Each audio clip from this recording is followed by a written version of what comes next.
Sí, lo escucho perfecto. Bien, vamos a dar inicio a la videoconferencia. Estamos partiendo de un ciclo de conferencias en el marco de la clase y la asignatura de contratos mercantiles. El 5 de junio iniciamos con la primera, que fue sobre técnicas de negociación mercantil.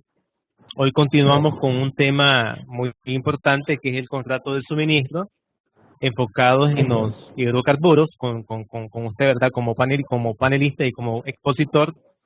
Este ciclo de conferencias vamos a continuarlo el día 19 de junio, que es el próximo lunes, con otro tema de contratos mercantiles vía electrónica.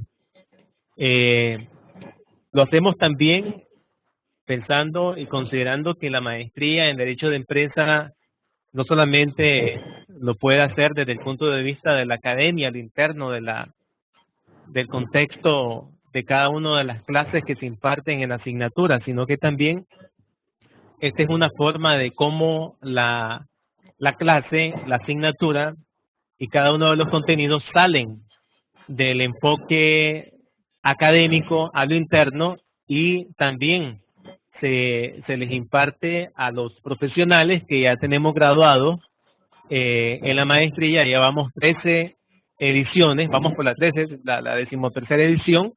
Actualmente estamos en la 12, y es una forma de mantener actualizados a los graduados y también a los estudiantes de Derecho que tenemos en la Universidad Centroamericana. Entonces es una forma de, como decía, de salida, y es una forma de mantenernos actualizados en este contexto. Bien, entonces tengo el gusto de presentar al profesor Rodrigo Enríquez. Él es profesor máster en Derecho de Negocio por la Universidad Francisco de Vitoria y el Ilustre Colegio de Abogados de Madrid. Es máster en Derecho Mercantil y Comercio Internacional por la Universidad Autónoma Gabriel René Moreno, con convenio con la Universidad Autónoma de Madrid. Licenciado en Ciencias Jurídicas y Sociales por la Universidad Privada de Santa Cruz. Tiene una amplia experiencia docente, ha impartido clases en diversas universidades de Bolivia, ha sido tutor docentes en diferentes temas de Derecho Internacional, Transporte, Regulación Petrolera, y tutor de varias tesis a nivel de maestría. Ha publicado en diferentes artículos en revistas indexadas a nivel nacional e internacional. Tiene una amplia experiencia profesional.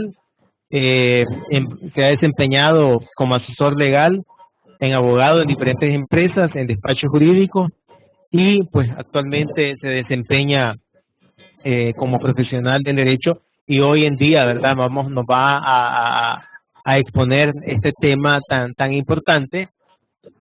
No omito presentar también aquí al profesor José Aníbal, que también es uno de los primeros graduados de la maestría en Derecho de Empresa.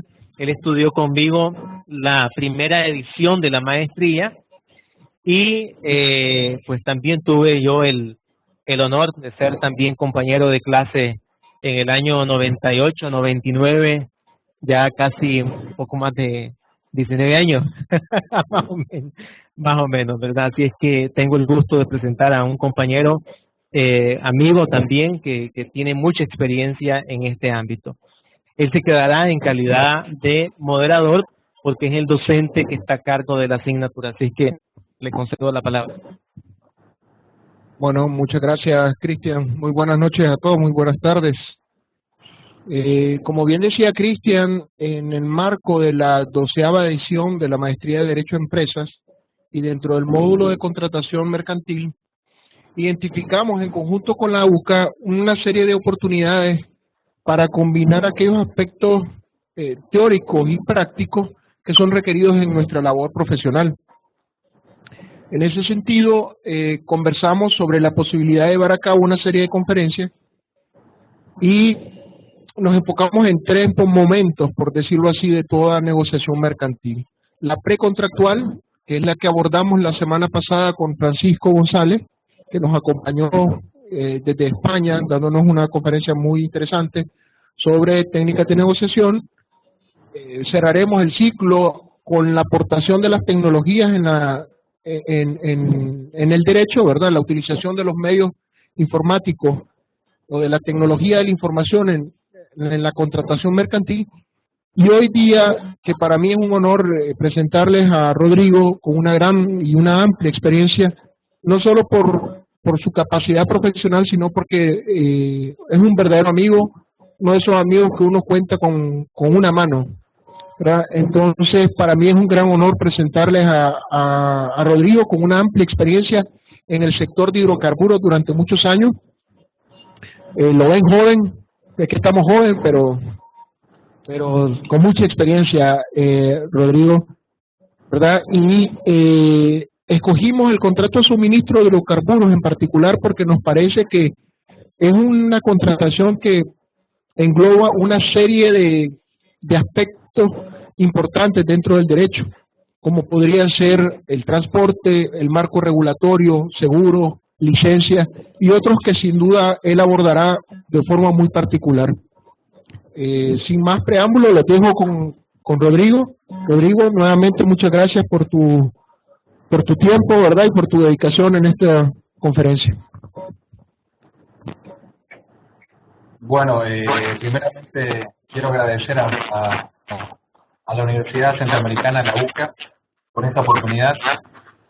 Agradecer de manera personal, también lo considero un amigo contado, una mano a José Aníbal Oliva. De igual manera a Cristian, por la oportunidad que me dan de poder presentarme, aunque sea de manera virtual ante ustedes. Aprovecho también la oportunidad para felicitar este tipo de emoción que tiene la UCA, porque no siempre se dan este tipo de conferencias a través de estos medios. Así que quiero decirles que Centroamérica, Nicaragua, Managua, está a la vanguardia de la tecnología y tiene que eso, de una manera, enorgullecer a la gente de Nicaragua. Habiendo dicho eso, voy a proceder a la presentación. Vamos a tal vez tener algunos problemas con relación a justamente la tecnología, sobre los tiempos en los que voy a conversar con ustedes. Sin embargo, les pido de manera franca y abierta que si tienen alguna consulta durante la presentación, la hagan, no me interrumpan. O si prefieren, pueden ir anotando los aspectos que vamos a ir tomando en cuenta y luego lo pueden hacer al final de la presentación. Esta presentación contiene 20 diapositivas, no una presentación muy extensa. Sin embargo, quiero llevar a cabo en la misma una presentación, vamos a decir, un vistazo general con relación a la industria del hidrocarburo, para poder entrar en materia con relación al contrato de suministro en la exploración y producción, que es el área que vamos a tocar hoy. Es necesario tener un conocimiento previo del sector y de las áreas que transversalmente se conectan con esto, y un poco lo mencionó también José Aníbal. Vamos a dar un vistazo general a las actividades relacionadas con la exploración y producción, llámese transporte, refinería, por supuesto, finalmente la comercialización, donde vamos a entrar a una explicación sobre los contratos que tienen que ser negociados por parte de las empresas con las entidades estatales, para que a su vez estas entidades estatales puedan tener contrato con un comprador fuera del país correspondiente. Pasamos entonces a la siguiente.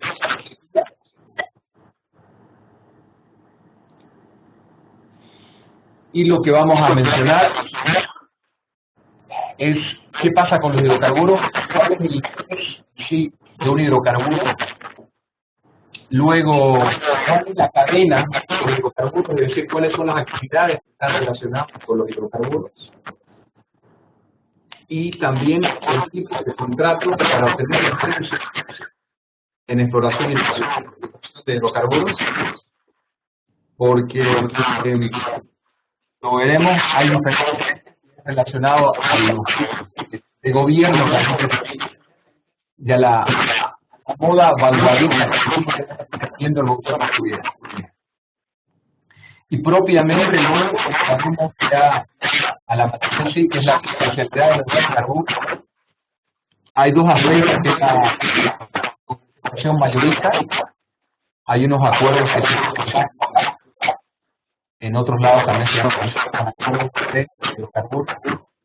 Está vinculado a unos contratos con estados y empresas petroleras de hidrocarburos. Luego hay una conversación en las estaciones de servicio, es lo que conocemos como y también la distribución de gas natural o gas licuado de servicio. Aquí en realidad nos vamos a enfocar directamente la temática de los o acuerdos de servicio. ¿Y por qué? Porque estos son los, a mi parecer, son los que tienen mayor importancia de un punto de vista de negociación. Tienen mayor riqueza en la negociación, porque los otros tienen un sentido mucho más, más de contrato de adhesión. Perdón, ¿me escuchan?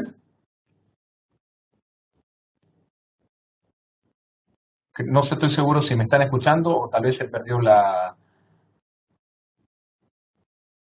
el sonido. Hola, hola. Quitamos la cámara de nosotros para que se escuche mejor el audio. Así es que y te estamos escuchando y te estamos viendo. Perfecto, Cristian, muchas gracias. Bueno, habiendo explicado un poco cuál va a ser el índice de la explicación, pasamos al mismo. ¿Cuáles son las características de los hidrocarburos? Más allá de las características químicas que poseen este tipo de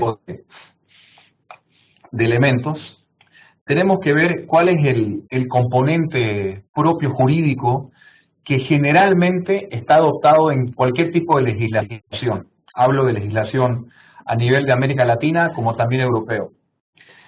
En este caso se habla mucho de una necesidad nacional / estrategia nacional y una utilidad pública.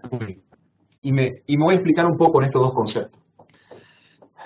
Los hidrocarburos, al ser un elemento prácticamente de primera necesidad en los estados, es decir, en los países, en las naciones, la legislación, llámese Constitución Política del Estado, llámese ley de hidrocarburos, ley de energía o una ley relacionada a las energías renovables, ha establecido de que este tipo de recurso, al ser un recurso que se agota, que es perecedero, pero que tiene una implicancia directa en la economía nacional. ¿Por qué? Porque con ello podemos generar energía a todo tipo de nivel. Es que se le da una característica propia al hidrocarburo de que es una necesidad nacional o goza de ciertas características de estrategia nacional. ¿Qué implica esto? Que tiene una protección. Tiene una protección y eso significa que cuando existe algún tipo de proyecto en el sector hidrocarburos, esa protección va por encima de un interés individual. Esto puede haber un debate dependiendo un poco del tipo de país en el cual nos encontremos. Pero vamos a decir que una generalidad existe esto. Por lo tanto, a niveles de expropiación, de un tema de propiedad privada, a niveles de expropiación, si hay que hacer una actividad hidrocarburífera en un área, por ejemplo, un área privada, y es necesaria una expropiación o una servidumbre de paso, generalmente los países, bajo este tema de necesidad nacional, pueden solicitar, bajo diferentes mecanismos, o la expropiación o la servidumbre. Y para eso, también de manera normal, es que existe o debería existir un cuadro legal que establezca una forma rápida, expedita, directa y que sea concisa para poder desarrollar esa actividad. Lo otro es una utilidad pública. ¿Y qué significa esto? También estamos hablando bajo una generalidad. de los países. La utilidad pública significa que es utilidad de todos. No es de uno, no es de dos, es de todos.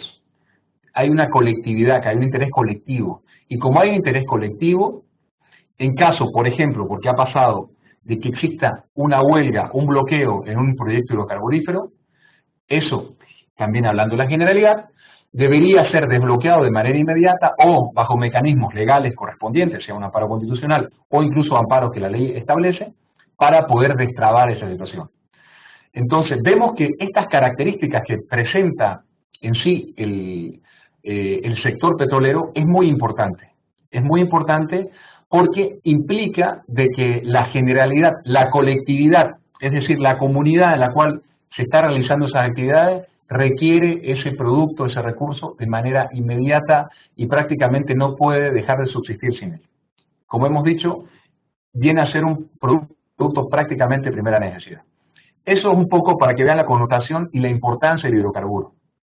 ¿Y por qué es que estamos viendo esto? Es para ver lo que viene a continuación de toda la presentación.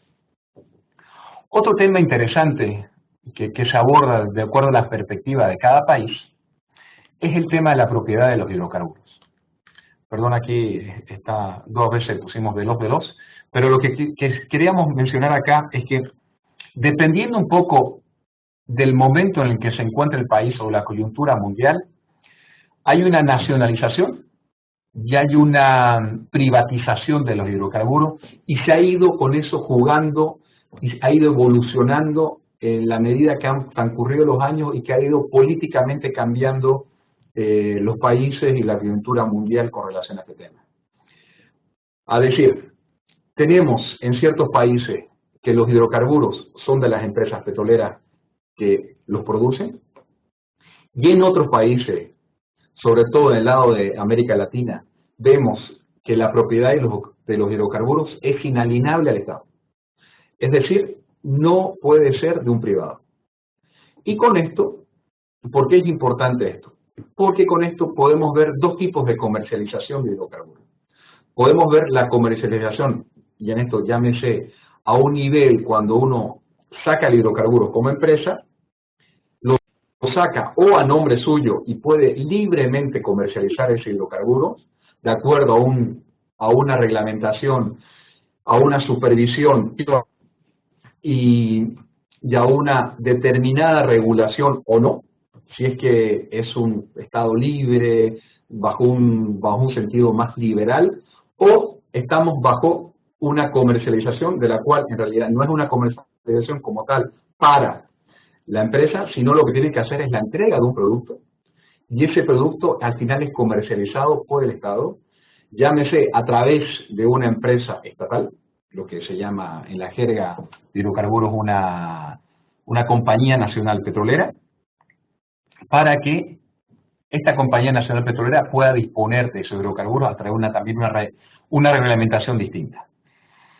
Entonces, vemos que según cómo se vaya viendo la óptica o cómo vaya cambiando el país, es que puede haber una propiedad de los hidrocarburos y por ende una comercialización de los mismos, o por un lado por la empresa privada o por el Estado. Luego, otro tema que nos parece interesante abordar es el tipo de concesiones o de derechos. ¿A qué nos referimos con esto? Una empresa petrolera para poder comercializar, o el Estado para poder comercializar, tiene que establecer un marco general legal. Y ese marco general legal establece qué tipo de derechos o qué tipo de concesiones el Estado va a dar, ya sea esa empresa pública que va a actuar en su calidad privada pero a favor del Estado, o a una empresa privada para poder realizar esa exploración, explotación, refinación, almacenaje, transporte y finalmente comercialización de hidrocarburos. Entonces, bajo eso vemos que existen diferentes tipos de licencias o concesiones, porque pueden haber, dependiendo un poco del estado en el que se encuentra el estado, nación, país en donde se encuentra la empresa, va a tener diferentes tipos de contratos en los cuales va a tener que adecuarse y seguir las reglas correspondientes. ¿Por qué señalamos esto? Porque esto al final tiene un impacto sobre la comercialización de los hidrocarburos. Bueno, esto es una lámina, una presentación que parece que es bastante didáctica y como ustedes podrán ver, aquí estas son las actividades de hidrocarburos. Muchos me imagino que están familiarizados con estas fotografías o estos gráficos. Y primero está la exploración, luego la explotación, luego vamos a pasar un poco a una explicación de cada una de estas actividades, la refinación, y va en este tipo de seguimiento de actividades, y luego existe un almacenamiento y hay una comercialización dependiendo de dónde va. Por ejemplo, aquí está la bomba de combustible, está la distribución de gas licuado de petróleo y también hay una exportación hacia diferentes mercados o puede haber incluso un transporte marítimo dependiendo del país donde se encuentre y las facilidades que pueda constituirse. En tal sentido, y esto es un poco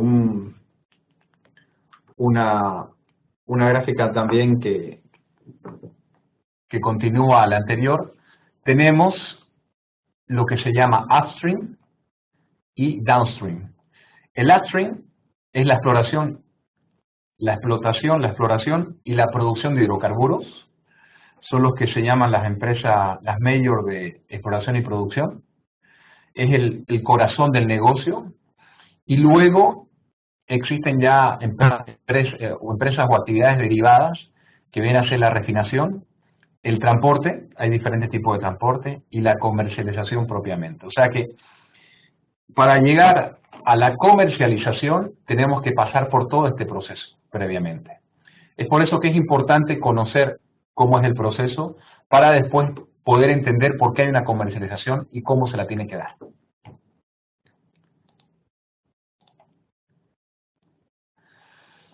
Bueno, la primera etapa de las actividades, que son las actividades de EIP, que se llaman también comúnmente, vamos a decir, es un poco abstracto tal vez para nosotros los abogados, porque es bastante técnica, es realmente técnica, que es la exploración y la producción de hidrocarburos.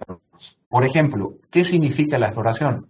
Aquí hay una definición que establece que es un reconocimiento geológico de superficie, con levantamientos aerofotogravimétricos, topográficos, gravimétricos, y todo el tema de magnetotelúrica que pueda pasar, sismológicos, de perforación de pozos, o cualquier trabajo tendiente a determinar la existencia de hidrocarburos en un área o una zona geográfica. Les soy honesto que yo cuando empecé un poco a ver esta área de hidrocarburos, que ya son prácticamente 7 años atrás, esta etapa de exploración me parecía muy densa y bastante teórica para mi gusto, pero prácticamente es la parte útil donde empieza la inversión del sector. Para poder hacer una exploración se requieren muchos estudios. Aquí están vinculados los ingenieros geólogos que hacen un estudio sobre la Tierra y en realidad más que la Tierra sobre lo que tenemos bajo la superficie. Y para esto se hacen muchos estudios gravimétricos. Por ejemplo, esto es una imagen que se llama SysMax, que lo que hace es ver qué es lo que hay debajo de la Tierra y ver sobre las capas si es que hay bolsas de aire que contienen hidrocarburos, llámese gas o llámese petróleo, y sobre eso determinan si van a hacer un pozo de perforación, van a perforar el pozo y van a conseguir el hidrocarburo que luego, por supuesto, va a salir y va a ser finalmente comercializado.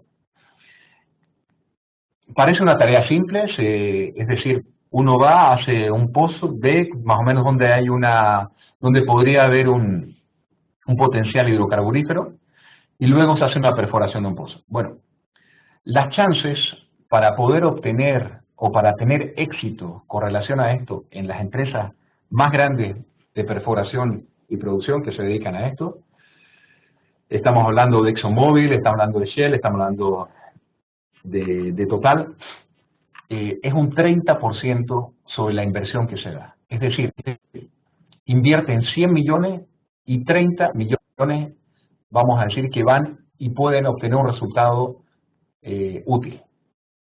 Eso significa que hay un 70% de probabilidad de que bajo una exploración no puedan conseguir algo. Por eso es que este negocio del petróleo también se lo denomina como un negocio aleatorio.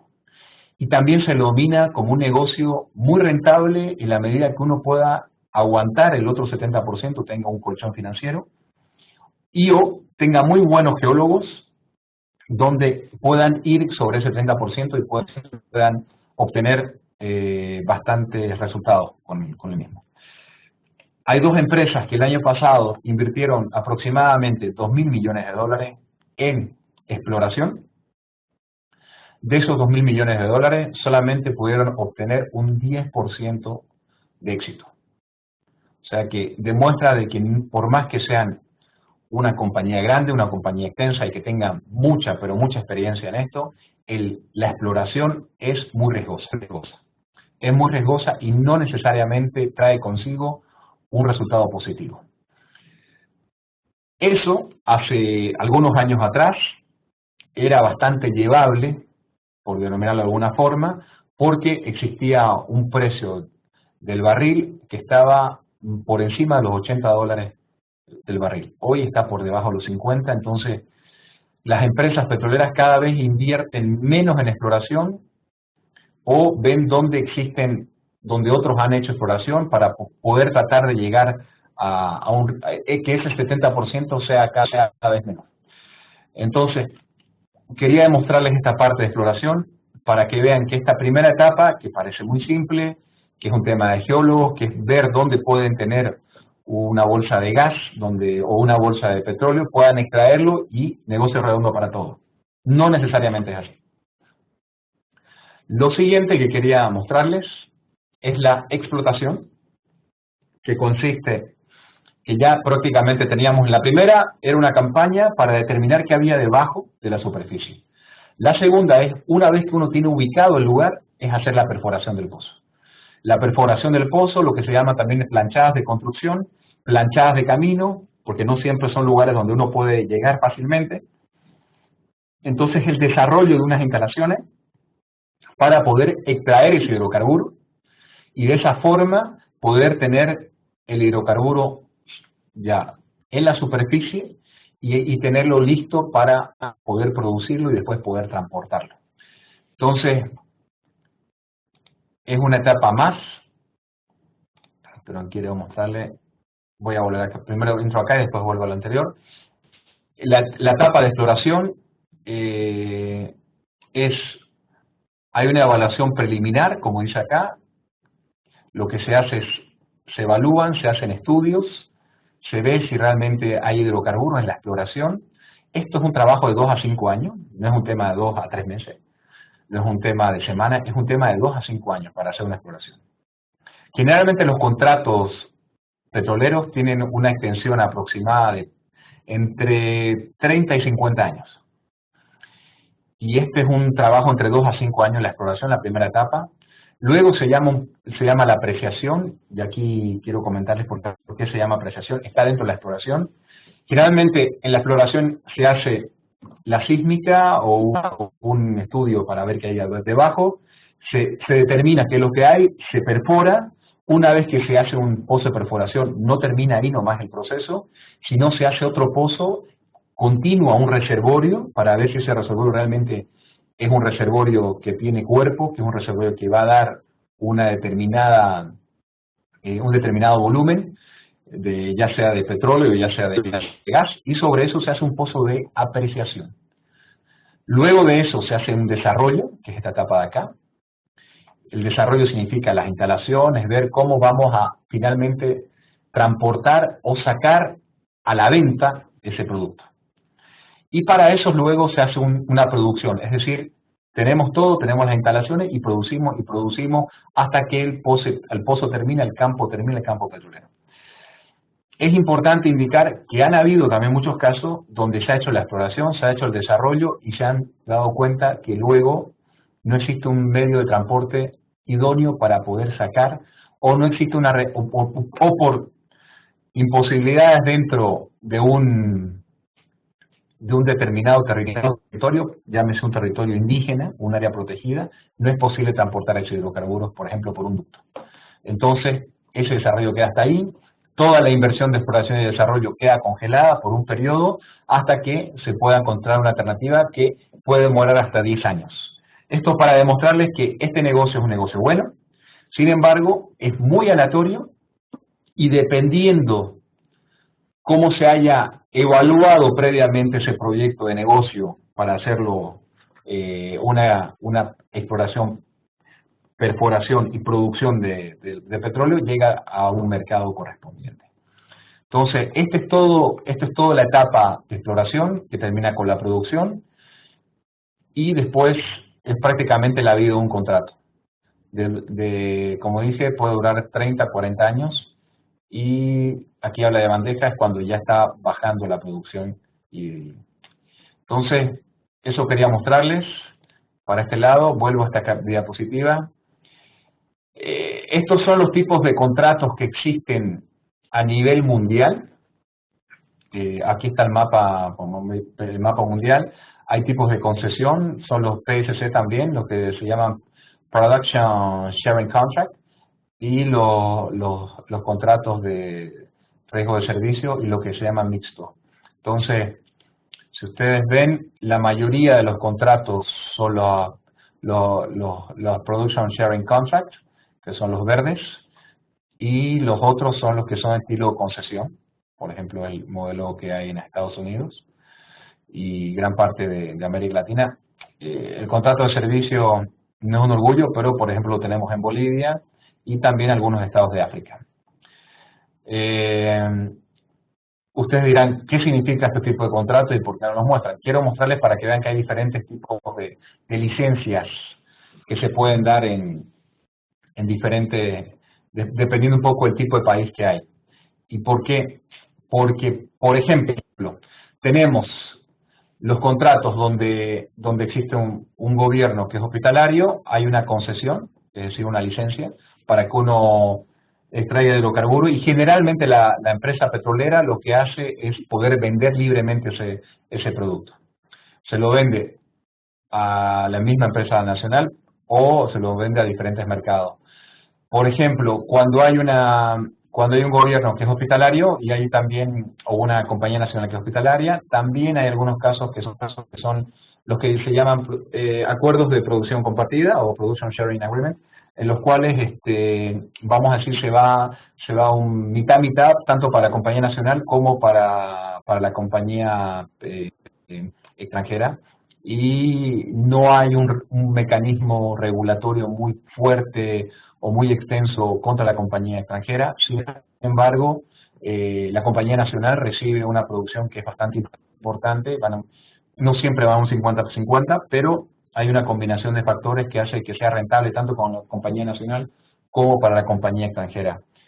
Y lo otro, que son los acuerdos de servicios, de riesgo de servicio, o los contratos también llamados contratos de servicios o contratos de operación, en los cuales se establece que todo el riesgo, por ejemplo, que vimos antes de la exploración y explotación, está a cuenta de la empresa petrolera privada que viene a invertir al país, y en caso de que logre un éxito en esa etapa, es decir, en la exploración y explotación, al momento que puede comercializar el producto, recién va a tener una retribución a favor de ello.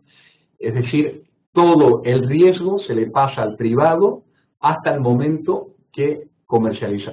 Para un gobierno es un tipo de contrato bastante bueno, porque significa de que el gobierno no va a tener ningún tipo de riesgo durante la exploración y producción explotación, que significa que es el momento donde hay mayor incertidumbre de poder conseguir un hidrocarburo que fuera de la superficie sea vendible.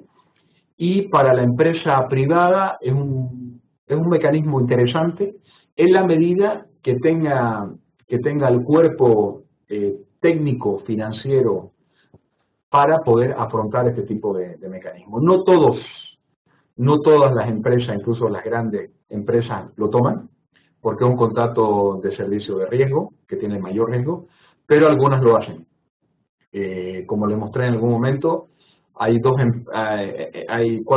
tres países que están bajo ese tipo de modalidad. Bolivia es uno de ellos, y el Congo y otro país también en África es parte de ese tipo de contrato. ¿Por qué les menciono esto? Porque dependiendo del tipo de contrato, finalmente la comercialidad del producto del hidrocarburo es dado o sea por la compañía nacional o por la compañía privada, dependiendo si es una concesión o es un contrato de producción compartida. Solamente como ejemplo quiero mostrarle esto de que decías que dependiendo del país y dependiendo de la coyuntura que haya, existe una privatización o una nacionalización de hidrocarburos según vaya pasando o vaya evolucionando un poco el país o de acuerdo al tipo de política que tenga nacional. Por ejemplo, en el caso boliviano, que es el que más conozco, en el año del año 96 al año 2005 había un contrato de producción compartida donde la entidad estatal recibía solo un 18% y algunos otros impuestos correspondientes, que es lo que se llamaba los royalties, y eso fue cambiado el año 2005 a el contrato de operación o contratos de riesgo, que recién le comenté, donde prácticamente el riesgo relacionado a la exploración y explotación es por cuenta y cargo de la empresa privada, y sobre eso se paga un porcentaje y prácticamente cambia totalmente el sentido de la retribución o del pago. Ahora el Estado es el que recibe parte del pastel o de la torta más grande y es el privado el que recibe la menor parte.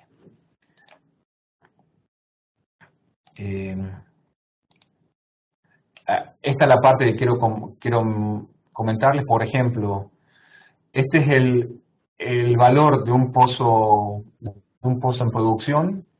Tenemos aquí el 100% de una producción técnica, es decir, que hemos pasado por una exploración y una explotación, estamos ya en la producción como tal. Todo esto son los impuestos o las regalías, y este es el valor que queda remanente. Perdón, tengo un problemita acá. Bueno, hay un 50% de regalías, hay unos costos recuperables, y después voy a pasar a una definición de qué es un costo recuperable.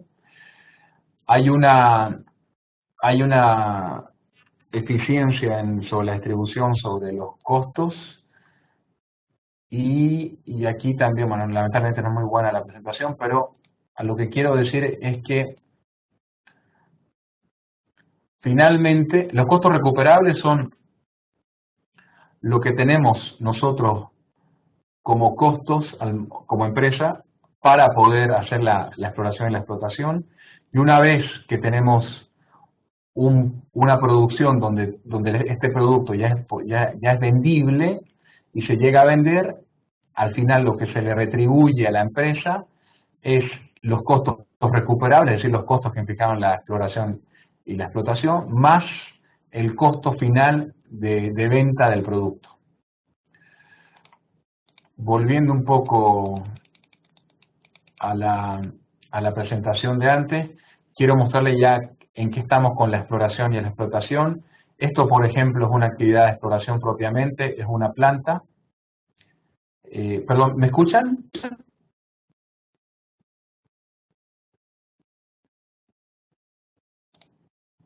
Hola. Hola, ¿me escuchan?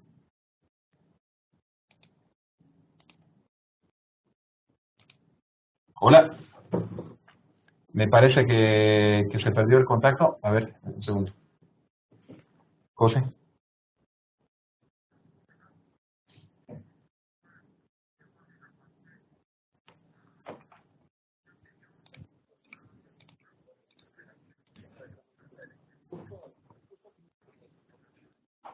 A ver.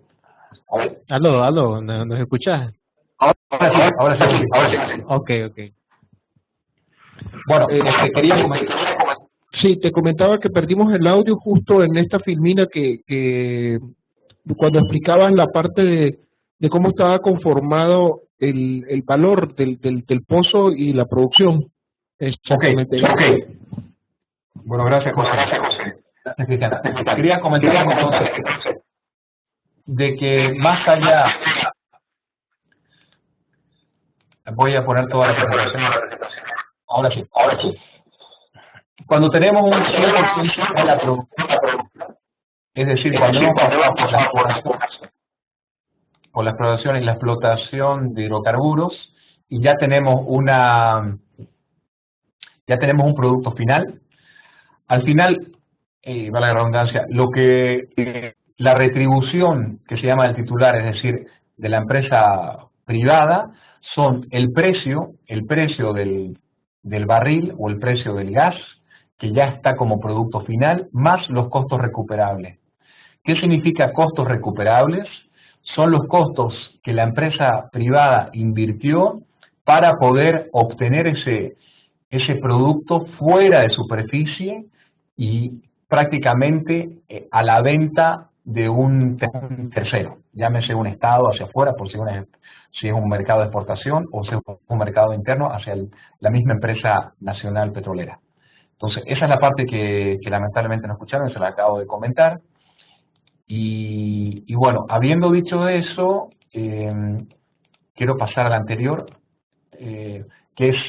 esto es un poco para mostrarles, esto es un proyecto petrolero de exploración y producción, esto es una planta de procesamiento, esto es un compresor, este compresor lo que hace, lleva el gas, en este caso una planta de gas, y estos son los ductos que en su momento se instalaron para poder realizar una exportación de gas. Esto, por ejemplo, pasó por un río, esto es un área verde donde se tuvo que pasar por diferentes campos, y aquí también hay una instalación que es un ramal para poder hacer una conexión sobre un ducto de exportación, que en este caso son 102 kilómetros. Este ducto, por ejemplo, pasa directamente para el mercado de exportación, en el caso boliviano, hacia Argentina y hacia Brasil. Un poco para que no solamente sea lo hablado, sino para que vean un poco también en la realidad qué es lo que ocurre. Bueno, hablamos de la exploración y la producción, pero también existen otras actividades. Y esas actividades que son necesarias para llegar a la comercialización, dentro de esas actividades está el transporte. Y hay diferentes tipos de transporte. Aquí, por ejemplo, estamos hablando de un transporte de hidrocarburos por ductos, porque al ser Bolivia un país que no tiene acceso al mar, tenemos diferentes ductos por el cual transportamos los hidrocarburos. Sin embargo, a nivel mundial y a nivel macro, vamos a decirlo, existen diversos tipos de transporte. No solamente es la cisterna que transporta el producto directamente a la estación de servicio, que es un transporte muy menor, sino estamos hablando también de transportes a través de barcos, que es el medio normal o corriente que prácticamente se utiliza en el Pacífico, donde se crean refinerías, ya sea offshore, dentro del mar, y después hay unas inmensas embarcaciones que parten para ser conectados luego en diferentes puertos y que eso sea transportado luego en ductos. Finalmente tiene que ser siempre en ductos para que sean destinados para el consumidor final. Entonces, es por eso que me pareció interesante hablar sobre todo el tema de transporte por ductos, porque ya sea al inicio o al final, los ductos son el principal medio de transporte para ese hidrocarburos que ha sido procesado, ha sido todavía no procesado, perdón, sino ha sido extraído y producido y para que sea transportado. Entonces, en el transporte es necesario conocer que el transporte es una actividad del sector petrolero, es una actividad, pero no es la principal, por más que muchas veces se piense de que es parte de la principal, porque el transporte lo que hace, su mismo nombre lo indica, es trasladar el producto de un lado hacia el otro. Generalmente ese transporte se lo puede ver de dos maneras. El transporte que es destinado a una refinería, o una instalación, o a un almacenaje, para que luego ese producto sea transformado en otro, y bueno, vamos a ver después el proceso de refinación, y también luego de que pasa ese producto y esa transformación, es transportado a diversos destinos, sea al transporte del mercado de exportación, mercado interno, y en ese mercado interno incluso hay otros ductos menores que ya llegan a la distribución de gas natural por redes, por ejemplo. Si hay, no estoy seguro si en Managua hay eso, pero probablemente sí, donde tienen gas directamente por redes a través de unos pequeños ductos o cañerías. Entonces, por eso que los ductos son muy importantes, y dependiendo del tipo de transporte que se haga, existe una tarifa. Y aquí hay una parte, vamos a decir también, una intermediadora en esta temática que nos toca, que es la comercialización. ¿Por qué? Porque en la tarifa implica generalmente que sea una tarifa estampilla, que se llama, es decir, lo pago ahora y no importa todo el destino que logre, va a cobrar lo mismo, como si son 5 kilómetros, 40 kilómetros, 1000 kilómetros, bajo un principio de subvención de tarifa, para que todos tengan una tarifa uniforme y no importa dónde se produzca el hidrocarburo, sino que el consumidor final pague lo mismo, que eso generalmente se lo da en los países. O también puede haber lo contrario, es decir, una tarifa que sea según el volumen que se transporte y la extensión correspondiente, que esto generalmente se lo da cuando existen diferentes compradores o lo que se llaman diferentes cargadores dentro del producto, sobre el producto. ¿Y a qué me voy con cargadores? Las empresas de exploración y producción son muchas. Hemos nombrado algunas: Exxon, Total, Shell.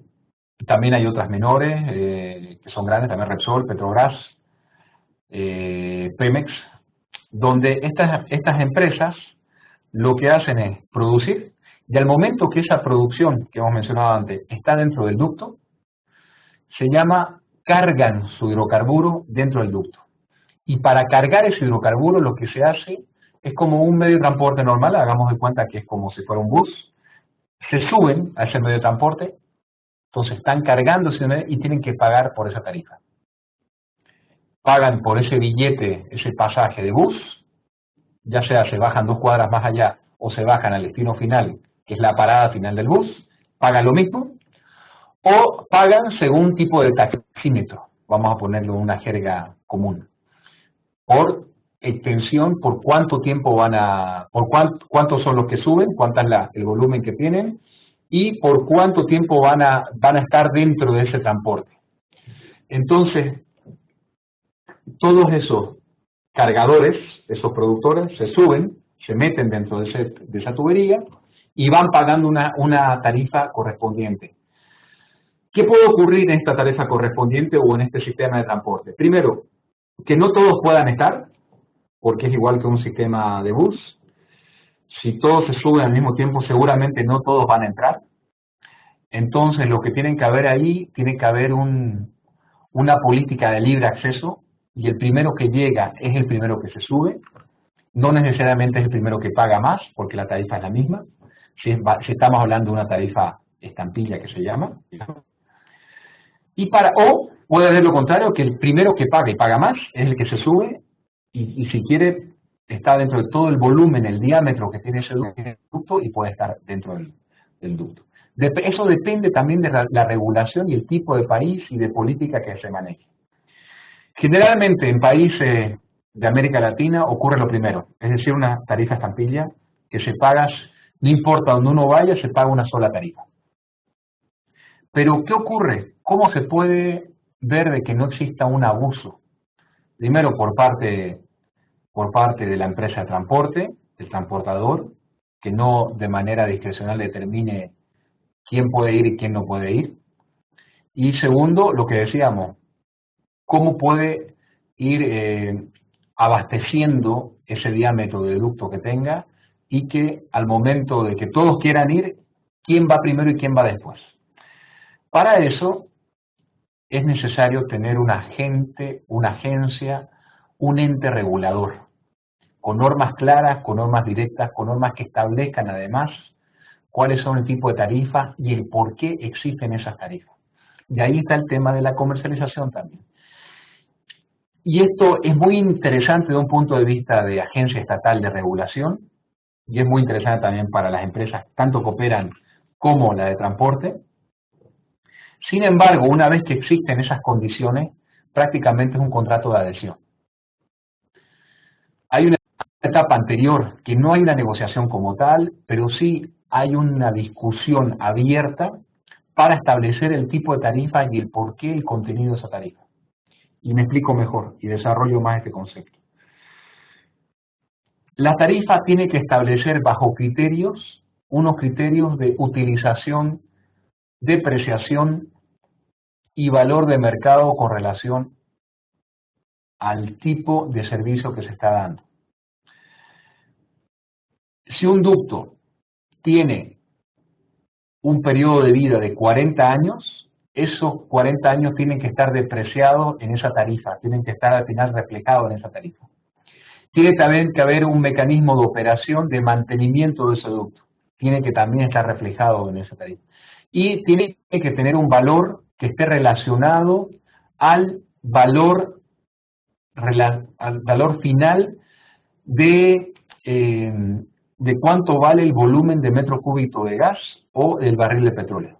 Porque si no, es una exageración, puede ser que el transporte sea mucho más caro, incluso que el producto que se está sacando, entonces no tiene ninguna racionalidad. Lo que se llama, son dos principios administrativos que tienen que estar contemplados dentro de esa agencia nacional que vela por esta tarifa, que son los principios de racionalidad y prudencia.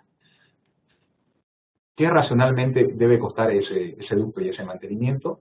Y la prudencia de decir, no puede ir mucho más allá del costo propio de la producción de ese hidrocarburo. Entonces, esta parte también es un poquito densa y la verdad me disculpo en caso de que sea un poco complicadita, pero es necesario explicarla. Y no sé si hasta aquí tuviera alguna pregunta que quisieran hacer o continúo con la explicación. Ustedes me dicen, espero unos 10, 15 segundos y si no, continúo con la presentación.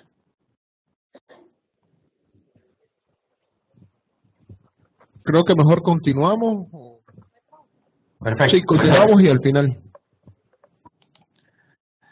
Bien, bueno, ya hemos hablado de la exploración y la explotación, que implica una tarifa, después está la refinación. Llegamos con el ducto, llegamos a la refinería. En la refinería, que son prácticamente plantas de procesamiento como tal, ¿qué es lo que hace una refinería? Una refinería, un producto bruto, lo transforma en muchos productos que conocemos, desde gasolina, diésel, queroseno, hasta incluso puede ser plásticos, neumáticos, vaselina, cepillas, hay productos petroquímicos, bueno, que requieren ya de mayor procesamiento, pero lo que hace una refinería es eso, es procesar algo y sacar derivados del petróleo, derivados de hidrocarburos. La refinería es importante tomar en cuenta de que una refinería lo que va a hacer es el líquido, porque cuando se hace una extracción de petróleo siempre en todo componente hay gas y hay líquido en más o en menor manera.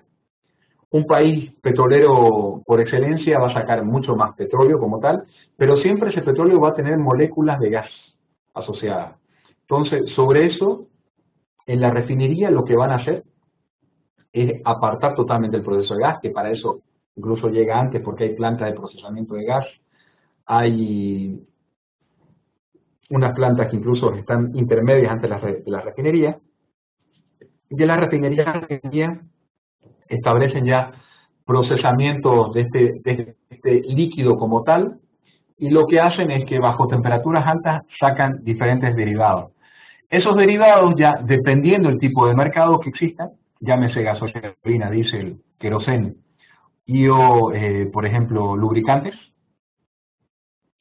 salen al mercado y dependiendo del tipo de país, o van a tener una regulación especial, o lo que va a pasar es que libremente van a ser comercializados. El producto que ustedes utilizan para el motor de su vehículo, llámese la marca que ustedes deseen o que tengan mayor confianza, ese producto pasa por la refinería y por lo tanto ha pasado por todo el proceso previo que hemos comentado. La gasolina que le echan a su vehículo de la misma manera, el diésel también. Entonces, vemos que los hidrocarburos como tal parece algo medio abstracto, que es un mundo que no es muy conocido, pero al final lo vivimos todos los días, lo tenemos presente. Y pensamos que no actuamos de ninguna forma de ello. No, al final actuamos prácticamente en el día a día, ya sea a través de estos productos derivados que son en primera línea, como la gasolina, el diésel, el queroseno, o incluso en los neumáticos, los plásticos que utilizamos en el día a día. El mecanismo de comercialidad de estos productos, vuelvo, depende de ya la regulación y del sistema que se tuviera en cada país. Bueno, una vez que sale este producto de la refinería, están diferentes tipos de derivados. Tenemos incluso hasta veneno, está la gasolina, los lubricantes, el queroseno, los neumáticos, la parafina, los detergentes, el gas propano, el polietileno también, y hasta los disolventes, los detergentes que usamos en casa. Entonces vuelvo al tema de que al final esta cadena de hidrocarburos en el consumidor, en realidad no funciona, en el usuario final, se ve impactado directamente. Bueno, eso es a nivel micro, es decir, lo que vemos los día a día, donde hasta nosotros mismos tenemos una participación directa, y al momento de compramos un litro de gasolina, un litro de lubricante, dependiendo del valor de mercado, dependiendo de la relación que haya y todo. Sin embargo, lo que yo quería comentarles un poco más a profundidad, sin entrar tampoco en una extensión muy amplia, es los acuerdos de entrega o los contratos también que se llaman back-to-back. Lo anterior a lo micro, esto es lo macro. ¿Por qué lo macro? Y aquí voy a ir un poco a los antecedentes. Esta es la última parte de la explicación de la presentación, así que espero no aburrirlos mucho. Voy a ir bastante al detalle en algunos casos, pero sin entrar en mucha profundidad, porque tampoco es el objetivo, pero para algunos temas, algunas cláusulas que creo que son importantes que conozcan. Los contratos, las empresas que son, en realidad, los países que tienen gas o los países que no tienen gas, pero en los cuales hay unos mecanismos de transporte por los cuales es necesario que pase un gas o un hidrocarburo, llámese por ejemplo petróleo, suscriben generalmente contratos con otros países para que ellos recepcionen, para que ellos compren ese petróleo. Vamos a decir, es una compraventa internacional de petróleo. Para esto, estos países han firmado acuerdos, que son generalmente acuerdos por 20, 40 años, en los cuales establecen cláusulas que son relevantes tanto para quien vende como para quien compra.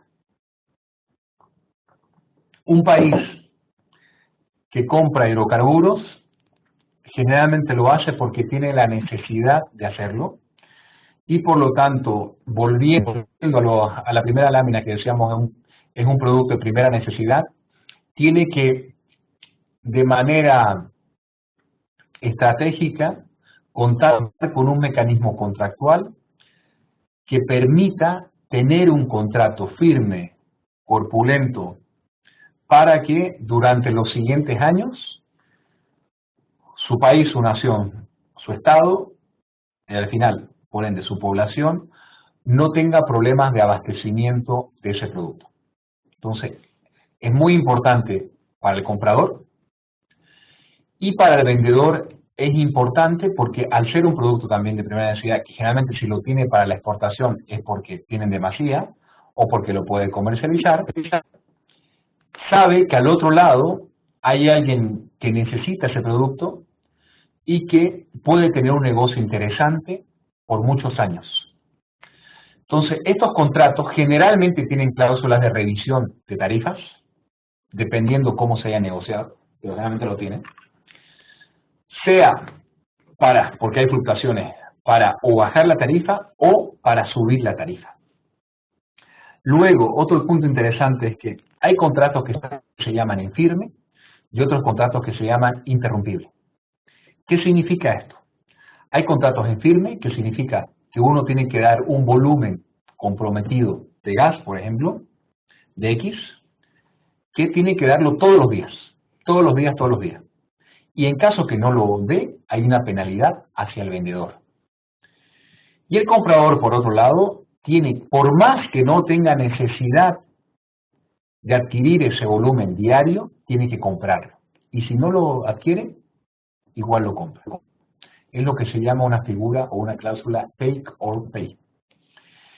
Tómalo o págalo. Al final va a tener que pagarlo. Eso es un contrato en firme. Un contrato interrumpible, a diferencia de esto, del anterior, es que es un contrato mediante el cual simplemente decimos, en algún momento voy a necesitar el gas y te lo voy a pedir de manera nominal. Y si lo tienes, bien. Y si no lo tienes, bien. ¿Cuál es la diferencia de estos contratos? Que no existe un compromiso para dar un volumen determinado y conciso por día, sino que es en la medida que haya una oferta y demanda que le convenga algo, a ambos, se va a poder dar el negocio. Vamos a decirlo de una manera un poco más abierta, más directa, es que es un contrato marco, y bajo un contrato marco yo puedo hacer solicitudes vía órdenes de compra. Entonces, bajo esas órdenes de compra, yo puedo ir solicitando tipo de volúmenes por día. Generalmente estos contratos, hay que tomar en cuenta un punto, generalmente estos contratos que son interrumpibles, tienen una tarifa más alta. Es decir, son buenos para el vendedor porque tiene una tarifa más alta y pueden ser también considerados buenos para el comprador porque por más que tenga una tarifa más alta, yo voy a ver que tengo igual un mercado y puedo pedirlo cuando tengo un problema dentro de mi casa, dentro de mi hogar. Miren, para darles un ejemplo, Argentina es un país productor de gas, al igual que Bolivia, y Argentina le ha solicitado un contrato interrumpible a Bolivia. Entonces paga una tarifa más alta, sin embargo lo pide cuando lo necesita. Entonces ambos países están contentos con ese tipo de mercado. Sin embargo, por otro lado, Brasil es un país que ahora es productor, pero hace poco tiempo no era tan productor, ya ha firmado con Bolivia un contrato en firme. Entonces tiene una tarifa, y esa tarifa es una tarifa que tiene ese mecanismo take or pay. Habiendo dicho eso,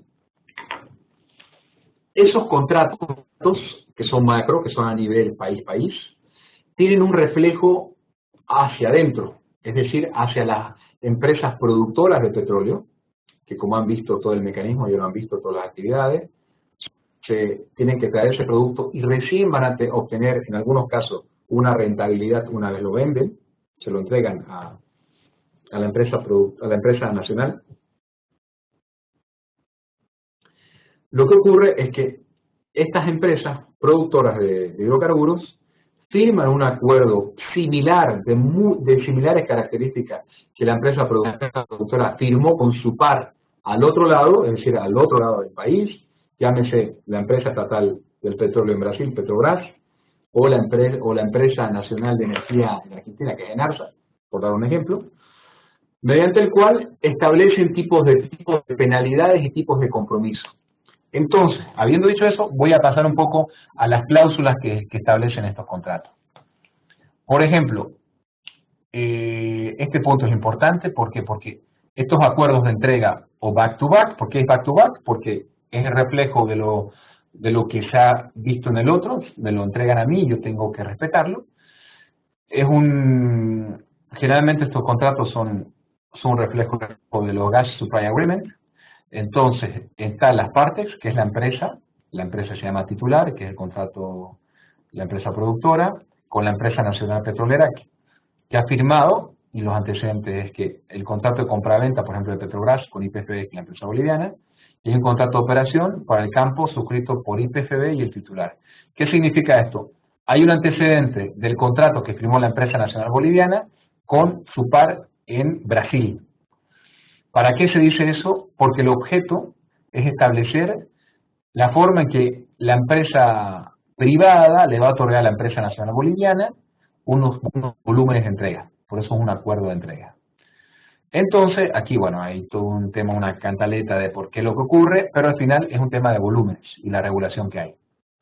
Y estos contratos generalmente tienen una vigencia que son vinculados a los Gas Supply Agreement. Y también hay algunas características que es la obligación de proveer un gas o un hidrocarburo dentro de lo que hablábamos antes del sistema de tuberías. ¿Qué es lo que ocurre? Al momento que yo, como empresa privada, envío un producto, hay un producto muerto dentro del sistema de transporte, dentro de la tubería, que se llama line pack. Y ahí yo tengo la obligación de establecer de que no voy a cobrar por ese gas o ese líquido que está dentro de ese line pack, porque eso es lo que en realidad es necesario para empujar y para que pueda salir el hidrocarburo al otro lado. Entonces es necesario establecer esta cláusula porque si no, la empresa privada puede solicitar algún tipo de indemnización por ese producto que está dentro del tubo. Hay un compromiso de las partes, que es de optimizar los costos para la capacidad de transporte. Se establece el derecho de propiedad, es decir, que la empresa privada no es propietaria, sino en este caso es YPFB o es la empresa estatal correspondiente. Hay una base de cálculo, cómo voy a obtener mi rentabilidad, cómo voy a obtener mi pago, que será, bueno, aquí establece cuál es el precio del gas promedio, no sé qué. Es interesante, bajo este módulo que ustedes están pasando, que es el tema de contratación mercantil, ver que aquí no hay mucha cintura para poder conversar con la entidad estatal. Sin embargo, es interesante ver que no hay una tarifa que sea propiamente estampilla o una tarifa que esté regulada, sino aquí lo interesante es ver la forma cómo se negocia con YPFB para establecer cuáles son los precios vigentes y pagados por parte de quien le compra ese gas a la empresa nacional y cuál será el costo como hablábamos en su momento, que a mí me costó, que a mí me costó poder sacar ese hidrocarburo hasta la comercialización, lo que se llama costos recuperables. Hay un acuerdo de pago, que significa que hay una retribución estelar, hay un volumen de entrega, hay un compromiso de volumen, y ese compromiso significa que yo no puedo reducir mi volumen si no voy a tener una penalidad. Hay una garantía de cumplimiento, que significa que la empresa nacional tiene que cumplir hacia afuera, aguas arriba es lo que se llama, y si no cumple aguas arriba, yo voy a ser penalizado directamente por la empresa. Hay un comité operativo porque muchas veces ocurren que hay paros de planta o que existen huelgas, como les mencionaba, es una actividad de interés nacional, de utilidad pública o estrategia nacional. Sin embargo, hay intereses también de terceros que a veces implican el bloqueo, la ruptura de cañería, cuestiones así. Entonces hay un comité operativo para ver cómo se hace un manejo diario y para establecer bajo un comité de entrega cómo se va a entregar el hidrocarburo que no se puede entregar. Y va a haber, por ejemplo, las causales de fuerza mayor, que son muy discutidas en los contratos, y también las causales de resolución de un tipo de contrato. Eso a grandes rasgos. Lo interesante aquí, en estos tipos de contratos que quería mostrarles, y con esta parte ya prácticamente termino, es que hay un compromiso de entrega, y ese compromiso de entrega está relacionado al volumen que como campo operado yo puedo demostrar que mi campo puede dar. ¿Y bajo qué está eso? Bajo un plan de desarrollo del campo. Esta figura de plan de desarrollo es interesante debido a que como empresa privada yo tengo que otorgarle a la empresa nacional que regula mi actividad un plan de desarrollo de todo el campo para decirle, este campo va a producir aproximadamente un volumen, por dar algo, de 100 por año. Bajo ese volumen de 100 por año, yo firmo un acuerdo de entrega o un back-to-back, y si resulta que mi campo de una producción menor a esos 100 por año, yo por decir 90, es mi culpa, porque yo hice una producción mala, y yo voy a pagar una penalidad sobre eso. No va a ser el Estado. El riesgo, por más que haya ya salido el hidrocarburo y está en la venta, vuelve a ser de la empresa privada. Es un mecanismo bastante bueno y proteccionista para la empresa nacional. Y implica, por un lado, de que es muy proteccionista, como lo mencioné, y que, por otro lado, sin embargo, no es tan bueno porque generalmente las empresas privadas tienden a bajar su nivel de producción. Sabiendo que van a tener una penalidad, dicen, este campo va a tiene una proyección de capacidad de entrega de 85, sabiendo que podría tener 100. ¿Por qué? Porque si no, una penalidad le puede caer muy alto. Y eso implica que finalmente la empresa nacional, cuando negocie con su par en el extranjero para poder vender ese producto, va a tener una capacidad ociosa que no la va a poder vender hacia afuera, y generalmente cuando la vende hacia afuera es porque ya ha abastecido su mercado interno y va a tener un gas que no va a saber qué hacer con él. Entonces, es un mecanismo de doble filo tener un plan de desarrollo que esté vinculado a ese acuerdo, a ese compromiso de entrega. Eso por un lado. ¿Y qué se ha visto? Que dependiendo de la empresa y el tipo de empresa, es decir, hay empresas que son muy arriesgadas y tienen un plan de desarrollo muy agresivo, diciendo yo puedo producir no 100 sino 120, y ya en el momento que no pueden producir ni siquiera los 100,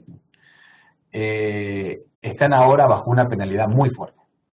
Y otras que son muy cautelosas, en vez de decir voy a producir 100, voy a producir 85.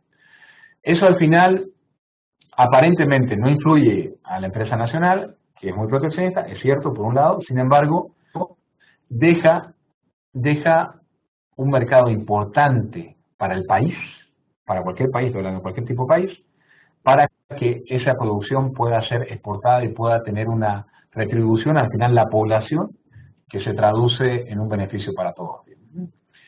Lo otro que es interesante en estas cláusulas es que la empresa estatal nacional va a pagar solo sobre el volumen entregado.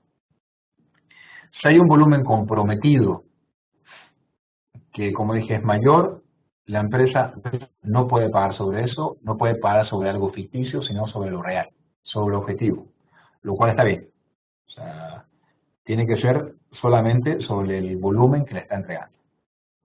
Y otro tema, un poco lo hemos mencionado, es el tema de las penalidades, que es muy importante. ¿Por qué? Porque ocurre que muchas veces la empresa estatal, por un tema de manejo de volúmenes, ha especulado hacia un mercado hacia afuera, llámese en un mercado interrumpible, volvemos a los contratos que decíamos, hay contratos que son firmes y otros interrumpibles. En un contrato interrumpible ha establecido de que puede dar una producción mayor a incluso a la esperada a nivel mercado interno. Y eso ha implicado que al momento de no poder satisfacer esa demanda internacional, su par del otro lado, aguas arriba, es decir, en ese mercado externo, le ha cobrado una penalidad. Una penalidad, estamos hablando aquí además de una penalidad bastante fuerte. Son millones de dólares, 10 millones, 11 millones, a veces 100 millones, a veces 200 millones de dólares. Y esa penalidad, al ser un contrato back-to-back, lo que mencionábamos antes, la empresa estatal inmediatamente la pasa hacia la empresa que ha producido hidrocarburos, es decir, la empresa privada.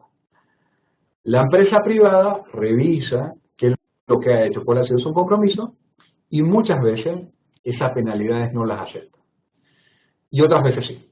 dependiendo si hay una culpa o no. Y el tema es cuando no las acepta, porque cuando no las acepta, hay un mecanismo de ida y vuelta, donde al final, generalmente, tiene que pagar esa penalidad la empresa privada, sin embargo, se activan la resolución de disputa. Y este es un tema muy interesante, porque los contratos internacionales establecen que la resolución de disputas se tienen que resolver generalmente mediante el siguiente sistema. Primero, hay una discusión entre partes sobre la disputa en cuestión.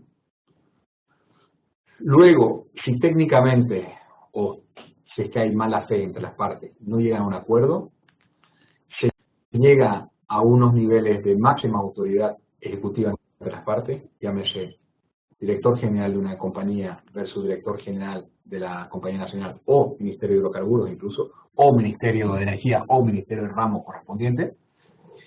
Y si esto ya no llega en determinado momento a una resolución, se va a un arbitraje. Y ese arbitraje es un arbitraje internacional, con las implicancias correspondientes y con el desgaste correspondiente que puede haber entre, no solamente entre las empresas que están involucradas, sino incluso entre países, porque podría llegar incluso a ir por dos vías, un arbitraje a nivel institucional o de empresa, que es propiamente el que está estipulado en estos acuerdos, o dependiendo del tipo de país con el cual se hayan firmado, si es que fuera el caso, acuerdo de protección recíproca a las inversiones, podría ser incluso un arbitraje de inversión. Entonces, eso es lo que no se quiere llegar, pero en algunos casos se llega y luego aparecen ya figuras de expropiación, en algunos casos, o de salidas de empresas, dependiendo del país donde se encuentre. Entonces, otro tema que es interesante y que se discute mucho y que está relacionado a todo lo anterior que les mencioné de penalidades y resolución de disputas, es lo que muchos conocen, por supuesto, que es el tema de fuerza mayor o caso fortuito. Porque también dependiendo, por ejemplo, si hubo un paro de planta que no se puede atribuir a la empresa privada, puede que no exista una penalidad. O puede ser que la haya. Entonces ya va a ser un medio de prueba que va a disparar probablemente la resolución de disputa. Entonces son las cláusulas más importantes que son muy importantes de ver y que implican bastantes horas de negociación. Aquí simplemente están mencionadas y mucha técnica de negociación, muchos antecedentes, muchas explicaciones, pero finalmente cuando hay un entendimiento y hay buena fe, que es lo que tiene que haber, ustedes conocen, en una negociación, se puede arribar a un buen consenso y a un buen acuerdo. Un tema también que me estaba olvidando mencionar, que está al final, que es el diferendo de pago, es algo también que se aplica. Esta es una cláusula específica sobre el tema del pago, porque muchas veces las empresas nacionales son buenas para cobrar penalidades, sin embargo no son tan buenas para pagar la retribución que le corresponden a las empresas operadoras de perforación, de exploración y producción. Entonces, eso se llama un diferendo de pago, que viene a ser como un pago diferido, pero no necesariamente significa un pago diferido, significa a veces hasta un no pago. Y es un mecanismo que utiliza la empresa privada para poder forzar a que la empresa estatal llegue a pagarle.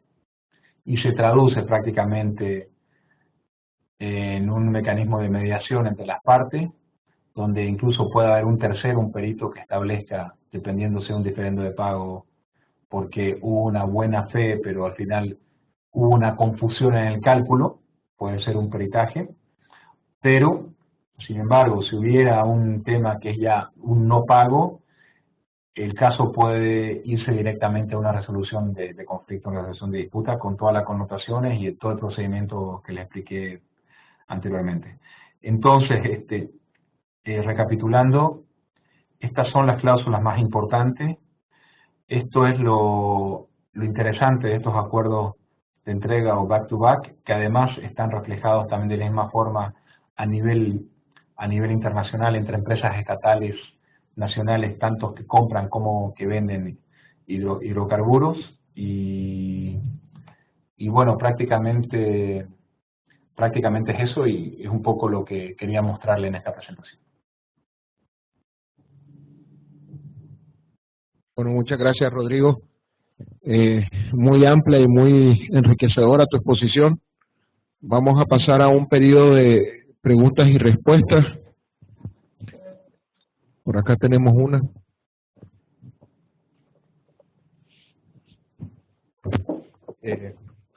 Buenas noches, profesor Rodrigo.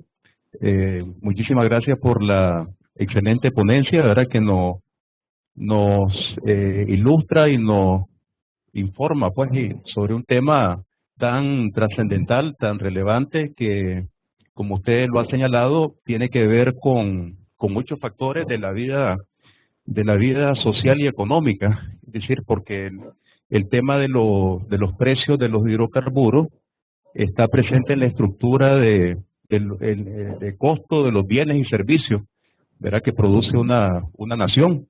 Y entonces, en dependencia de esos factores, pues se incide unas veces en el bienestar económico, en la estabilidad macroeconómica de un país, e incluso en la estabilidad política, ¿verdad? Mi pregunta va orientada, usted planteaba que los costos de explotación están relacionados con la realidad de cada país, o sea, en dependencia de las condiciones que se lleguen a establecer entre el concesionario y el Estado nacional, pues esos costos pueden variar en la generación de los hidrocarburos. Pero, ¿qué papel, profesor, juega acá la OPEP, digamos, como organización que a veces tiene un rol, en algunas ocasiones se ha señalado como el cartel, digamos, que define los precios en función de alzas o en función de bajas, pues digamos, del precio de los hidrocarburos? Entonces, si se ha planteado que cada país tiene una estructura de costos y eso va en dependencia de la soberanía, digamos, económica de cada nación y lo que definen estos contratos, ¿verdad? Es decir, hasta qué punto eso cede ante los acuerdos de la OPEP que fija los precios al final, digamos, en una suerte de imposición, y a lo cual pues no queda más que alinearse, por así decirlo. Esa sería mi pregunta. Bueno, muchas gracias por sus palabras primero, y luego, con relación a su pregunta, también le agradezco. Bueno, prácticamente lo mencionó usted. La OPEP tiene bastante relevancia. Al final todos los países no son islas, sino somos parte de un mundo globalizado. Y la OPEP determina ciertos parámetros con relación a los valores que deberían tener intrínsecamente los productos relacionados con los hidrocarburos, llámese petróleo, sobre todo el petróleo más que el gas natural. La OPEP es una organización al final de países productores de petróleo, y ellos determinan como parámetro cuál debería ser el valor. Hay diferentes valores. Hay lo que se llama un WTI, que es un valor ya prácticamente fuera de todo el costo bruto que implica sacar un barril, es decir, desde la producción, la explotación, la producción del producto, y cuánto costaría sacarlo una vez con todo el transporte y la refinación, y luego cada país está relacionado, se quiera o no, con ese valor que tiene la OPEP o el valor del mercado, no solamente la OPEP. ¿Por qué? Estados Unidos no siempre hace caso a la OPEP, le hace caso cuando lo cree conveniente. Y Estados Unidos hoy, por ejemplo, de ser un consumidor de petróleo extranjero, está ahora como productor. Y eso ha implicado que hay sobreoferta de petróleo en el mundo, al igual que los países que están en el Medio Oriente. Es decir, ahora tenemos una sobreproducción de petróleo. Y al haber una sobreproducción de petróleo, no hay tanta demanda porque los países se están autososteniendo con su propia producción, salvo otros. Y eso implica, salvo el gas en el tema de Europa con Rusia, que lo necesita bastante, el resto de los países, bajo esa sobreproducción que hay, está implicando de que tengamos un barril por debajo de aparentemente lo esperado, de mucha gente que está relacionada a este tema y que conoce bastante bien, y que aparentemente es un precio que nunca se esperó, estar por debajo de los $50 por el precio del barril. Y sin embargo, volviendo a su pregunta, no solamente la OPEP, sino a nivel internacional, existe una dependencia económica y una dependencia de mercado, del valor de mercado. Entonces, esa soberanía que tiene cada país para determinar ciertos precios, vamos a decir que está limitada a un factor natural, que es el factor de mercado internacional.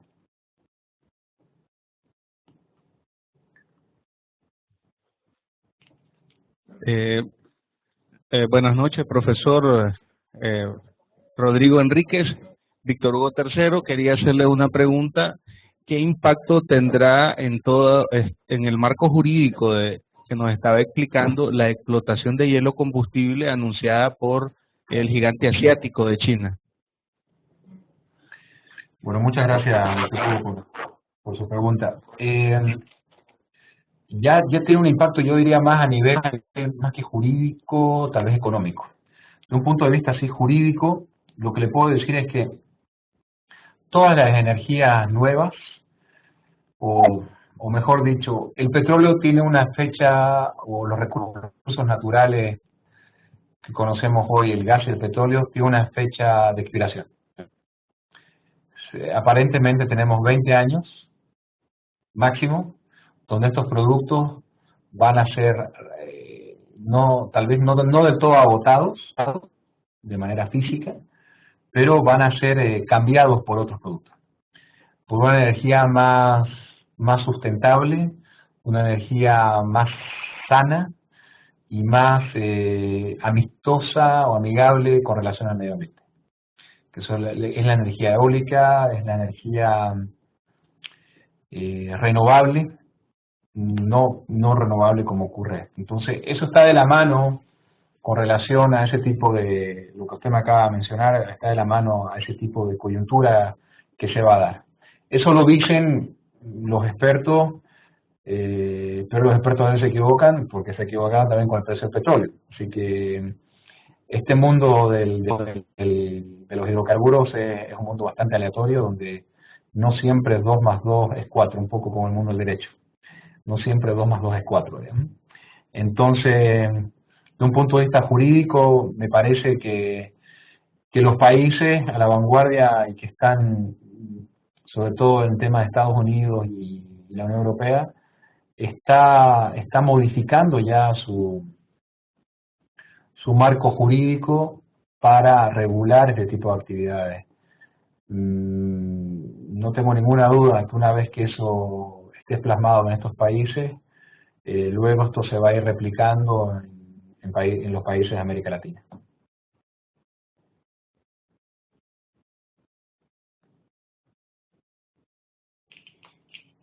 Hace menos de un año hubo un percance de una distribuidora de combustibles en Nicaragua que mucho nos hizo reflexionar acerca de los temas de seguridad de la distribuidora, ¿verdad? En ese evento sucedió un accidente, ¿verdad?, en unos tanques petroleros ubicados en la parte del occidente de Nicaragua. Mi pregunta está enfocada con el tema de qué pasa allí entre el Estado y la distribuidora versus terceros en las afectaciones que se dan como producto de ese tipo de accidentes. No enfocándome en la pregunta en que quién es el responsable o quién no, pues más bien cómo procede en este momento, si usted tiene alguna reflexión que comentarnos en el momento en que se den percances de esta naturaleza, los tres actores, ¿verdad? Estado, la distribuidora, que tiene bajo su responsabilidad el cuidado de la cadena de distribución, ¿verdad? Versus terceros afectados como producto del accidente. Gracias. Bueno, muchas gracias por su pregunta. Bueno, no conozco en detalle el caso, ¿no? Y tampoco nada en realidad, pero un poco le voy a hablar teóricamente de lo que a mí se me ocurre que debería ocurrir. Todo, por supuesto, tiene que estar relacionado al tipo de marco normativo que tenga en Nicaragua. Sin embargo, alguna vez hemos conversado con José Aníbal Oliva sobre el mecanismo, que es un mecanismo civil napoleónico que nos rige prácticamente a todos los países de América Latina. Entonces, viendo eso, me parece que no debe haber tal vez un daño indirecto que pueda ser resarcible por parte de esta distribuidora hacia ni el Estado ni hacia el tercero. Sin embargo, lo que debería ocurrir en cualquier tipo de distribución es que hay un agente regulatorio, un ente regulatorio mediante el cual le otorga una licencia a esa distribuidora, y en esa licencia para llegar a ello hay toda una reglamentación que implica unas medidas de seguridad correspondientes. Y habría que ver si esas medidas de seguridad fueron tomadas en cuenta o no. E incluso, habiendo sido tomadas en cuenta, viendo el daño, podrían haber suscitado dos tipos de responsabilidades. Si no quiero ver el tema de responsabilidades, creo que es importante ver que habría que, primero, si hubo una culpa grave, es decir, si hubo un dolo, si hubo intención en hacer este daño, estaríamos hablando de un tipo no solamente de vista civil, sino también penal, y probablemente hasta administrativo, de la distribuidora e incluso del Estado, es decir, de la agencia o el ente regulatorio que otorgó esa licencia. Podría haber una responsabilidad. Y en todo caso, la distribuidora tiene haber ocasionado un daño civil, tiene una responsabilidad civil per se, es decir, con dolo o sin dolo, tiene la responsabilidad civil de el resarcimiento de daños a esos terceros, y dependiendo ya de la investigación que se haga a nivel de tribunales, habría que ver si esa responsabilidad incluso es penal. Pero si se quiere, como llamado de conciencia, habría que tomar en cuenta que existe una reglamentación que se adecue a los mecanismos de seguridad a la vanguardia en las prácticas prudentes de la industria del sector petrolero, por un lado, y si no lo hubiera, habría que adecuar eso. Y segundo, de que adicionalmente a eso tiene que haber una labor de un control y un seguimiento, no solamente por parte de la distribuidora, sino también por parte de esa entidad estatal que ha otorgado la licencia, y que se hagan las evaluaciones correspondientes y las acciones correctivas que se consideren pertinentes en su momento.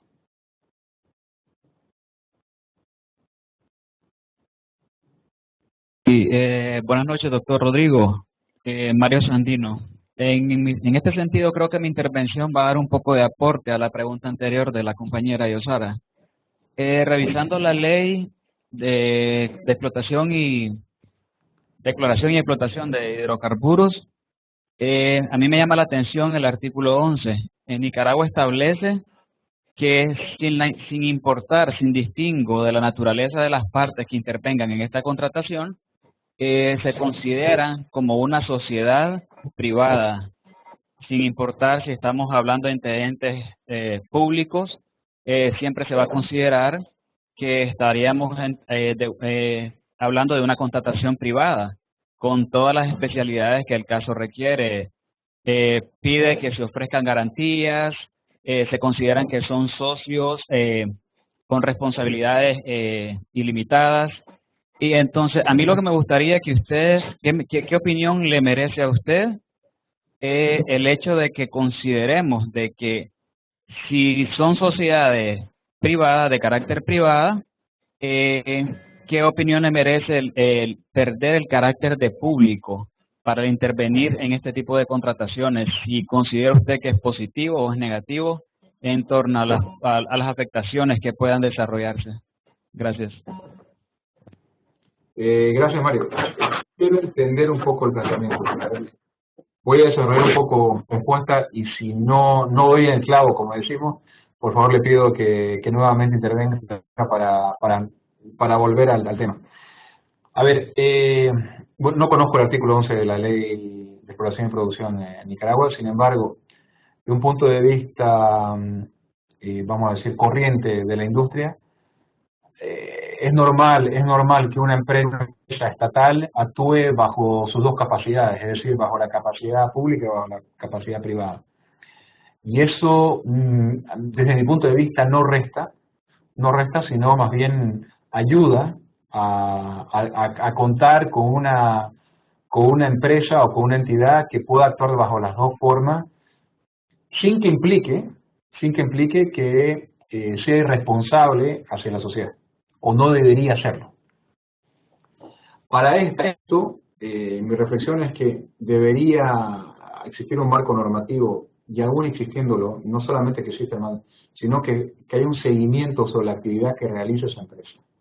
Y que en ese seguimiento la sociedad civil force de alguna forma a través de los congresistas que tuviera a que exista ese marco normativo que sea claro. Vuelvo al tema que mencioné antes, que existan unas medidas de seguridad que sean acorde a las prácticas prudentes de la industria internacional, es lo mínimo que se puede pedir. Por más que sea una entidad estatal actuando bajo privado, una entidad estatal actuando bajo su capacidad pública, tiene que cumplir con esos estándares, porque son los mínimos que se tienen que solicitar. Y teniendo eso, la responsabilidad que tenga va a ser una responsabilidad como cualquier otra empresa y o entidad y o persona natural que pudiera hacer cuando realiza un daño, y ese daño tiene que ser resarcido. No debería haber un velo a favor de esa empresa, sino todo lo contrario, más bien debería haber algún tipo de norma, como por ejemplo existe en otros países, que una empresa, por más que tenga una capacidad jurídica, que actúe bajo una capacidad jurídica privada y sea una entidad pública, deba responder bajo incluso una responsabilidad administrativa de quiénes en ese momento la están gobernando o la están dirigiendo, porque existe una responsabilidad incluso mayor hacia una entidad de todos ustedes de Nicaragua. Es una entidad que debe responder con mayor y con mucha más fuerza que una entidad incluso privada. O sea, el hecho de que actúe bajo su capacidad privada o pública no debería cambiar el hecho que esta entidad pública sea objeto de regulación mucho más rigurosa por parte del Estado.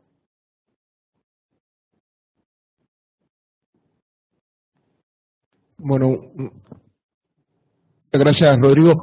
Yo quisiera cerrar, además de dándote las gracias, con una pregunta muy puntual. En tu experiencia, el riesgo, ¿a quién es trasladado en el transporte? Al que carga, como decías, al que lleva el producto a la red, el transportista en sí, o el que va a recibir. En materia de seguro va más específicamente mi pregunta. Ok, perfecto, José. Eso tu pregunta.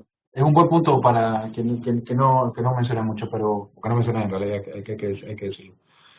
El tema de transporte y a nivel seguro, que no necesariamente está vinculado con la responsabilidad, es el transportador el que debe solicitar a la entidad aseguradora que asegure ese producto. Estamos hablando bajo un mecanismo normal. Sin embargo, hay una excepción que es bien importante.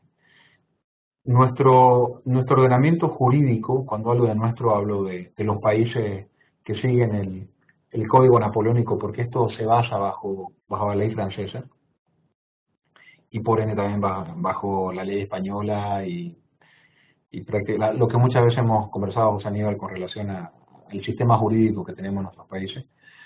Establece de que nosotros como países no tenemos un daño indirecto. Entonces, el seguro, si lo solicitamos de manera simple, el transportador va a verlo sobre el volumen o sobre el líquido que se tiene y no sobre el valor de mercado que implica transportarlo desde la producción hasta que ese cargador lo lleve a través del transportista hacia el comprador final. ¿Por qué? Si hay una interrupción en el ducto, si hay un sabotaje en el ducto, el transportista tiene la obligación de pagar por el daño directo. Entonces va a hacer que tener una póliza de seguro que sea por ese, que tenga la cobertura por el daño directo. No va a ir sobre el daño indirecto. Y llámese daño indirecto al valor del mercado que perdió el cargador de poder llevar ese mercado de exportación, por ejemplo, donde había un take or pay, es decir, donde había un tómalo o déjalo, que igual tenía que llegar, o si no, me aplicaba una penalidad. Lo que va a hacer el transportista es decir, ese volumen va a calcular, era un volumen tanto, y en tu producción a vos te costaba exactamente 100. Pero no te voy a pagar el plus, que significa venderlo al comprador final, que es 150. Entonces, en materia de seguro, lo que ocurre, no todas las empresas lo hacen, pero muchas están ya un poco habituadas, dependiendo del riesgo país que haya, por ejemplo, el tema del sabotaje, de que se sepa que no hay un buen mantenimiento en la línea de ductos, cosas así, es que están solicitando que la cobertura del seguro, no bajo el costo del transportista, sino bajo un costo propio del cargador, del productor, implique un daño indirecto. Es decir, están yendo por encima incluso de lo que está en la normativa. Porque como no le pueden solicitar a nadie que haya un resarcimiento sobre ese daño indirecto, lo que hacen es que se crean esta figura contractual, que no es ilegal, sino que va por encima de la ley, pero no es ilegal, y solicitan a la compañía de seguro, que generalmente tiene una reaseguradora, porque estamos hablando de un monto importante, que realice, que tenga esa cobertura por el daño indirecto.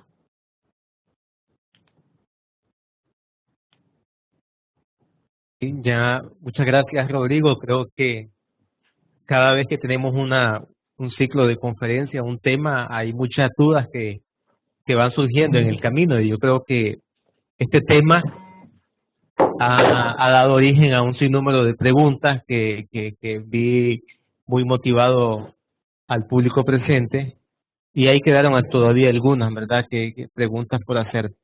Pero bien, creo que has dado lo mejor que has podido en estas 2 horas. Sé que ya son ya casi las 10, tal vez 8 de la noche, 10 de la noche en Bolivia. Estamos muy agradecidos por parte de la Universidad Centroamericana, la Facultad de Ciencias Jurídicas, a través de la maestría en Derecho de Empresas, y en nombre de Aníbal, que tengo aquí al lado, a tu amigo que estudió con vos allá en España, y el equipo de la maestría. Aquí estamos también trabajando continuamente. Diana Santana, que nos está acompañando también aquí, ella es parte del equipo. Varinia Monterrey, que también ella nos acompaña y es parte de este equipo que ha puesto el día de hoy todo su esfuerzo para que esto salga excelente, así como también el equipo técnico que acompaña, que es William. Agradecerte tu participación y agradecer también a todos los presentes. Nada más hacerle un pequeño comentario a los públicos, que el día lunes 19 estamos buscando la manera de cómo ese día se den los certificados para que los que vienen, los nuevos, ¿verdad?, que están incorporándose, estén presentes el día lunes a las 6 en punto, y cuando finalicemos la conferencia a las 7:30, pues esperemos contar ya con los certificados de participación. Así que muchas gracias, buenas noches, y muchas gracias nuevamente, Rodrigo. Un aplauso especial. Muchas gracias. A los estudiantes de la maestría se les pide que pasen al aula K4, perdón. Muchas gracias.